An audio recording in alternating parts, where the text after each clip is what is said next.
sakop sa ginibong drug bypass operation.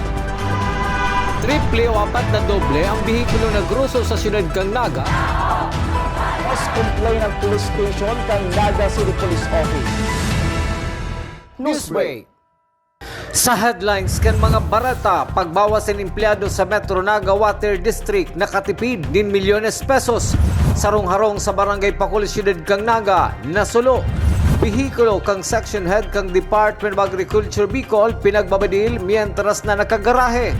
Mga estudyante kang Naga College Foundation na nagbali sa 20th World Cup of the Philippines natawan in honra. Diyos marhay na hapon. Ako si Mark Mendoza, ang sa indong tagapaghatod bareta. Matapos magbawas ng empleyado ang Metro Naga Water District, nakatipon man subot ining milyones pesos na iyong gagamiton sa pagpapakarhay kan serbisyo sa tubig inumon sa Naga asin mga banwaan na sakop kang sa indang serbisyo. Aramon taman ang kumpletong detalye sa report ni Melvin Machado. Sa pag-asumir bilang Acting General Manager kang Metro Naga Water District ni Mr. Florencio Mongoso Jr. obeto kaining mapakarhay ang operation ka nasabing opisina. Huli kaini ipinasunod ang pagbawas ng empleyado. Susog kay Acting General Manager Mongoso uminabot na sa 125 na empleyado ang natanggal sa trabaho. Katampad ini kang 14 million pesos na natipid. As of today po, igwa na kitang 125 na daini renew na mga empleyado. Kabalin na po dyan sinag-voluntaring resignation, sinag-retire, sinagadan, and CDA nag-renew. Ang total po kaya is 125 na tao. Sa 125 pong iyan, nakatipid po kita dyan ng almost 14 million. Nadagdagan pa ini kan hinaling 55 permanent position na may durubling trabaho. Nag-abolish po ako ng 55 permanent positions because of redundancy. What sabihin po, si dating ginigibo ning tulo ka tao, pinagkanigot na sa sarong tao sa namon yan. Iyan po, nag-generate man yan ng additional na 33 million. So, ang total pong na bawas sa personal services ay nasa 47 million for this year. That's 16%. Kaya, kan dati po, almost 61% ang PS, ang pangsweldo, ibinabata po yan sa 45%. Huli kaini nagkakaigwa subuot ting kadikit na mga adjustment sa trabaho asin kadikit man na pagkakabala sa mga transaksyon. Sa babot na mga aldaw mapasunod subot ng relyebo sa mga personahe para maikulukar sinda sa tamang posisyon. Kasabay ang paglaom na mas urupa mapapakarhay ang operasyon kang MNWD. Para sa GNN TV 48 Naga, Melvin Machado, Newsbreak.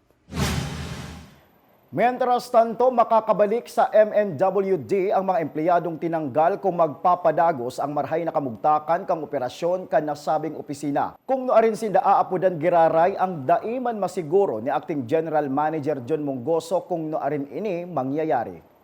Hopefully po, kung dire-diretso ang pag-positive kan sa tuyang income, makarecall po kita kang si mga data renew.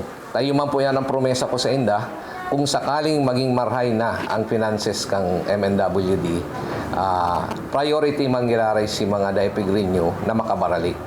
Pero kung noarin niya ko yan, saka kumpira, dahil ko pa masisimbag. Depende po sa kantidad. Tara mo, kada bulan, naghihiling kita kang si dalagan ta. Nabuo ko man na ma-recall mo niyan, tapos next month dahil na naman. So gusto ko man masustainer man na dire-diretso man si magiging pag-recall sa inda. Mientras tanto, Public Safety Office ma-deploy ng personahe sa liwat na pagpapasara sa bulos kan trapiko kan Mabolo Bridge. Aramon taman ang kumpletong detalye sa report ni Melvin Machado. Alas 8 nin Banggi at Tiyan, iliwat isasara sa buluskan trapiko ang Mabolo Bridge, huli ka nagpapadagos sa patrabaho. Madurar ini hasta alas 5 nin Amay na pagkaaga aldaw na Webes. Ang DPWH Regional Office ang nakikipagkoordinar naman subod sa lokal na gobyerno kang Naga. Huli ka ini, nagpreparar man ang Public Safety Office na giyahan ang mga motorista na maagi sa rotang pinagdesignar, mientras na sarado sa trapiko ang nasabing tulay. Nakipag-coordinate na sa to ang DPWH manunungod duman sa indang gigibuhon giraray na closure kang Mabolo Bridge. Iniyo po pigis ko sarmaninda na banggisa na alas 8 Banggi hanggang maagahon sunod na aldaw. Nakaprepara naman so sa tong mga personaheng madideploy, makikipagsabayan man ini magdamlag na mayong tururugan para mamantener so dalagan kang trapiko digdi sa laog kang sa tuyang area of responsibility. Naglalao man ang Public Safety Office na makakatabang ang advisory na pinagpalakop kan DPWH sa manlain-lain na lokal na gobyerno. Hinagad man kang PSO sa DPWH na sindana ang maglatag kan mga signages. Kami po nakiulay kami na kung pwede so DPWH na mag-set up kaiyan sa tabang kang sa indang contractor. So we assume that corresponding signages have been prepared already. Mientras tanto, naglalao ang PSO na bago maglaog ang kasiributan sa Peña Francia Fiesta, tapos na ang patrabaho sa tulay kang Mabolo. Para sa GNN TV 48 Naga, Melvin Machado, Newsway. Mientras tanto, inabisuhan ni Mr. Rene Gumbakan Public Safety Office ang mga nagpapasiring sa City Hall na may mga bihikulo na magpasunod sindanin pagbabago sa entrance, exit as in parking area. Susog kay Gumba sarong paagi man inisubuot na maging sistematiko ang paglalaog, pagpaparada as in pagpapaluwas kan mga bihikulo sa natad kang City Hall. Asahan po nindo na sa maarabot ng mga aldaw, magkakaigwaning pagbabago, igdi sa dalagan kang mga bihikulo sa laog kang City Hall, asin sa mga parking areas na gagamiton igdi sa laog kang compound.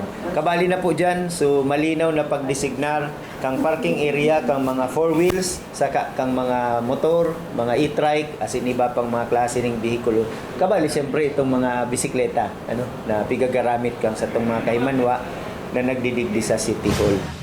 Sa iba pang bareta, mayong naisalbar na gamit ang sarong pamilya sa Barangay Pakul, Syudad ning Naga matapos masulo kan sumagong alas 10 ning aga sa Zone 1 Barangay Pakul. Maski siring ang nangyari, nagpapasalamat man si Mrs. Nida Chavez na mayong nakulugan sa kasulo. Susog sa Bureau of Fire Protection, posibleng sa linya ng kuryente ang pinagpunan kan kalayo. Nag-aaraso na daan yan, nagsusulo na daan yan, kitita niya Ingrid Naro. O di nagluwas ako, pagluwas ko, yun na ito nahiling ko dyan sa may puste na yan, na ang kalayo. Sige na akong puraho na mahagad man ng tabang ta. Niyo, maray po nga ni ta, hirak may mahal na Diyos, hindi man mga yaon, hindi talagang garo nagkakaburong yung man, o nantarabang man sinda, kaya nagabot man lang ang fire, dikit na lang sipig ninda. Padagos pa sa mga bareta, dai madadagos ang first quarter national simultaneous earthquake drill digdi sa Bicol na nakatala ang gibuhon sa Legazpi National High School matapos magdesisyon ang RDDRMC na i-postpone ini sa maabot na March 16. Sa memorandum na pinaluwas ni Office of the Civil Defense Regional Director Claudio Yucot, nagkaigwa kaya subuot nin pagsuspender kan face-to-face class huli kan transport strike. Alagad pwede man subuot magsabay sa earthquake drill ang manlain-lain ahensya as in LGU sa aga. Kay puhan man magsumiter nin after activity report ang mga ahensya antes magtapos ang Marso 23. Sa pagbabalik kang news break, sasakyan kang section head kang Department of Agriculture pinauranan nin bala sa banawaan nin Pili Camarines Sur. Yan asin iba pang mga bareta sa pagwelta kang GNN TV 48 Naga News Break. Dakop sa ginibong drug bypass operation. Triple o apat na doble ang bihikulo na gruso sa Syudad kang Naga. Mas complain ng police station kang Naga City Police Office. News Break. Mas pinalinaw, mas pinalakas, mas pinalawak. Ang GNN TV 48 Naga, digital na! Kung ang inyong TV sets ay digital ready na, pindutin ang scan o search channel button at makikita ang GNN TV Channel 48. Maaaring gumamit ng indoor o outdoor antenna para sa mas klarong panonood. Ganito rin ang gagawin kung kayo ay gumagamit ng digital box. Sa mga susunod na araw, asahan ang mga programang malapit sa puso ng mga Bicolano. Flight attendants, prepare for takeoff, please.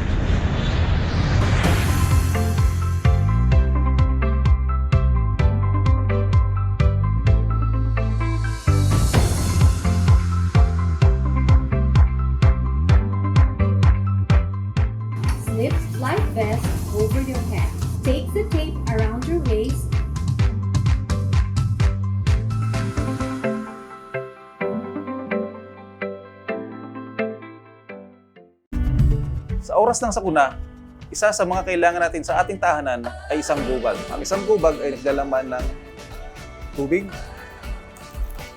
mga dilata at biscuits upang hindi tayo magutom,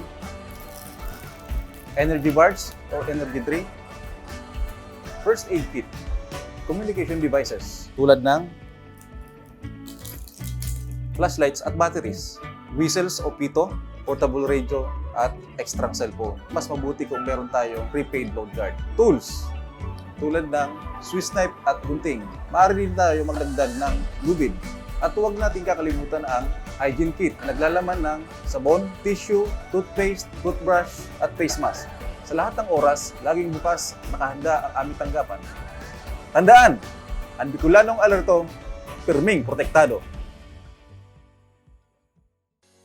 Work with Business Executive or turn yourself to become one. Explore the career in the world of business with NCF's Bachelor of Science in Business Administration, major in Financial Management. This degree prepares you to excel in the financial service sector. Start it right with NCF's College of Accountancy and Finance. Dakop sa ginibong drug bypass operation. Triple o 4 na doble ang bihikulo na gruso sa siyudad kang Naga. Mas complain ng police station kang Naga City Police Office. Newsbreak. Padagos pa sa mga bareta, granada na diskubre sa sarong-harong sa Banwaanin Ocampo, Camarines Sur. Aramon naman ang kompletong detalles kayan sa report ni Jerome Breeze. Nasa pangataman ng unyan ka na Camarines Sur Provincial EOD and K9 unit ang sarong hand grenade na nadukayan sa sarong gutter kan harong sa barangay Ayugan Ocampo, Camarines Sur. Sigun kay Police Captain Zacarias Barcela Jr. ang pamayo kan Camarines Sur EOD team. Tulos man na pig-report sa pulis ni Jan Limuel Perinya kan madukayan niya ang sarong hand grenade na subot na sa 30 taon na nayaon na sa nasabing gutter kan sendang harong. Fragmentation hand grenade po ito na nakuha duman sa barangay Ayugan sa Ocampo, Camarines Sur. Sa residensya ni Mr. John Lemuel Perinya na naghagad ng asistensya sa police station na kung pwede respondihan itong nakuha nilang granada doon mismo sa may gutter kang sendang harong. Siguro mga late 80s na ito doon kasi sabi kang according to his father na yung lugar na yon, yung bahay na yon, minsan may nakikita silang mga armado noong mga late 80s. Ang nasabing pampasabog ang panduwa ng na-recover niya na bulan in Marso na kung saan enotman ang nakuha sa sarong junk shop sa Banwaanin Milaor, Camarines Sur. Para sa GNN TV 48 Naga, Jerome Breeze, Newsbreak.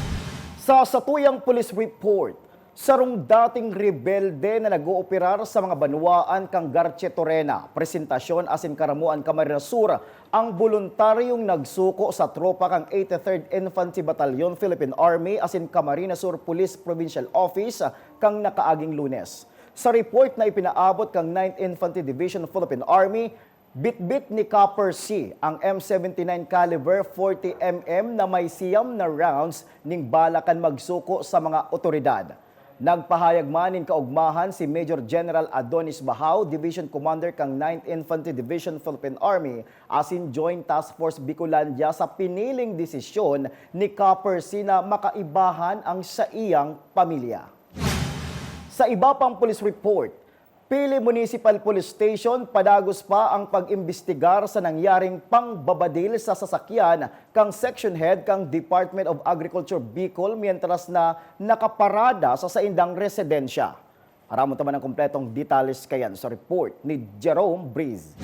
Pinagbabadil ang mismong bihikulo kana sarong head planning kan Department of Agriculture Camarines Sur mantang nakaparada sa log mismo kan residensya sa San Jose Pili, Camarines Sur alas 6 nin aga kasudma. Sa report kan na Pili Municipal Police Station, nadukayan na sana ni Engineer Chodoro Eleda, 50 anyos, section head kan nasabing opisina. na may tama nin balaan sa indaga Mitsubishi Montero.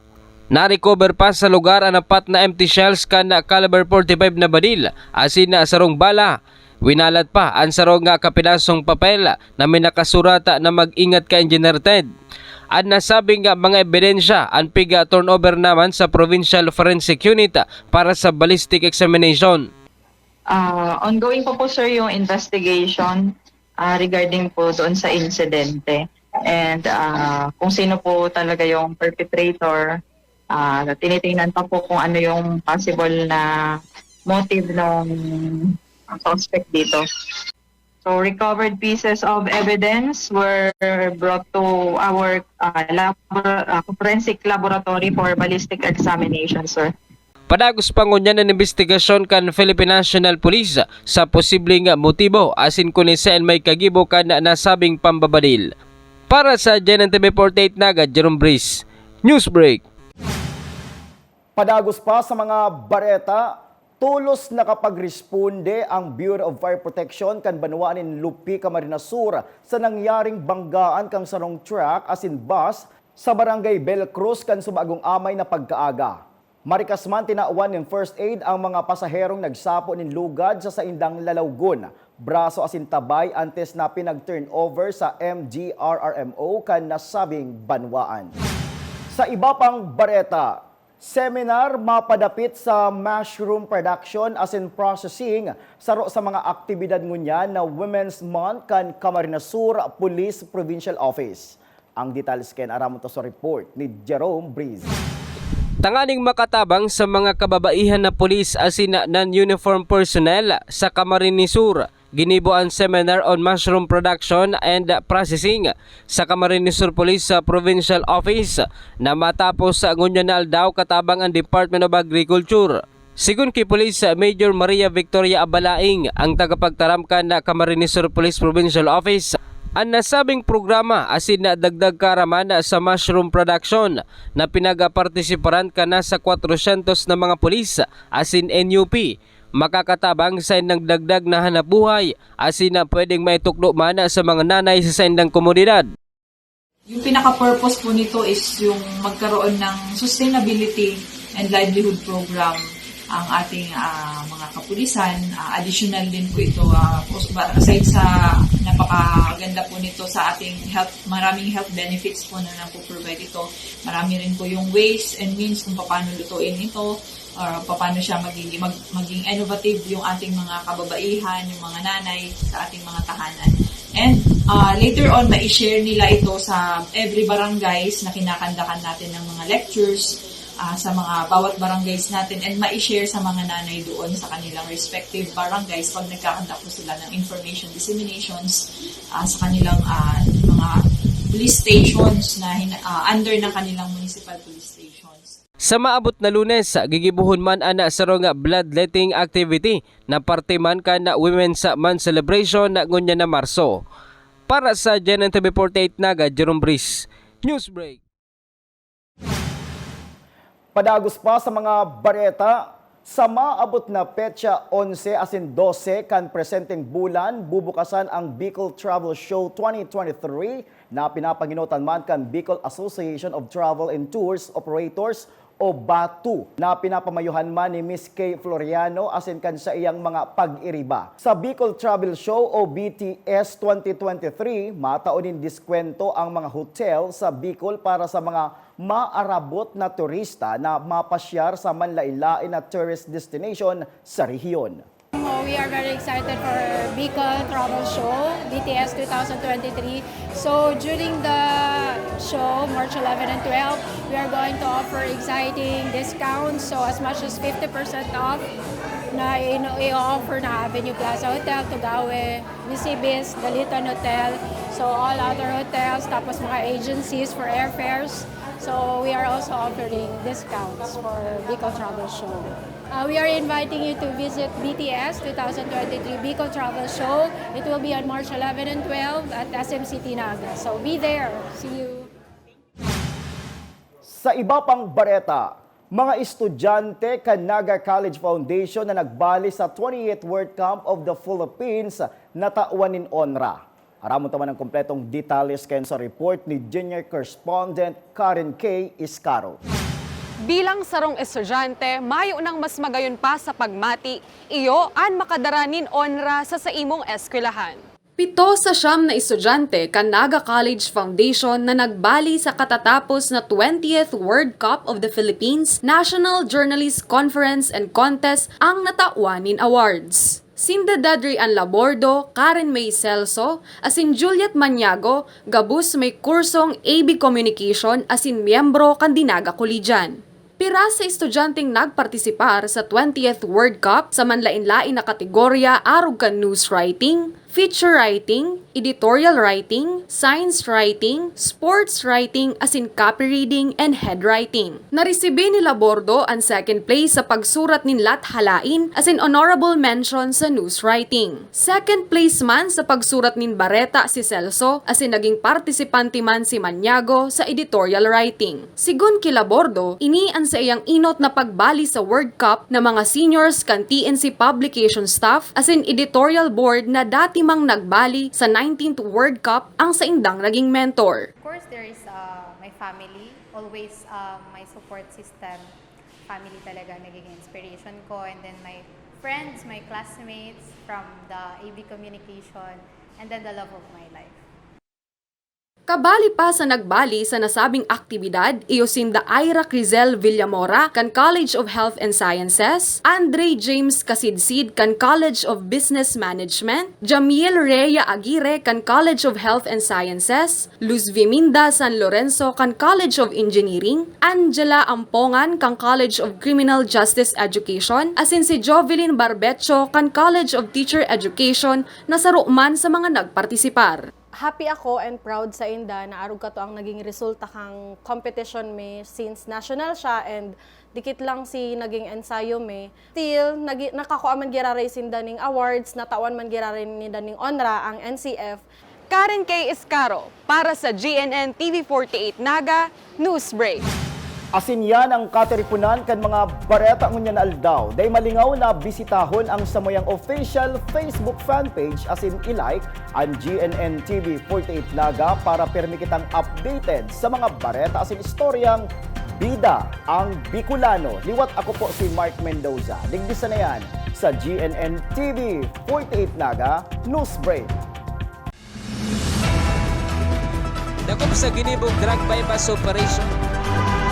Triple o 4 na doble ang bihikulo na gruso sa siyudad kang Naga. Mas complain ang police station kang Naga City Police Office. News Break.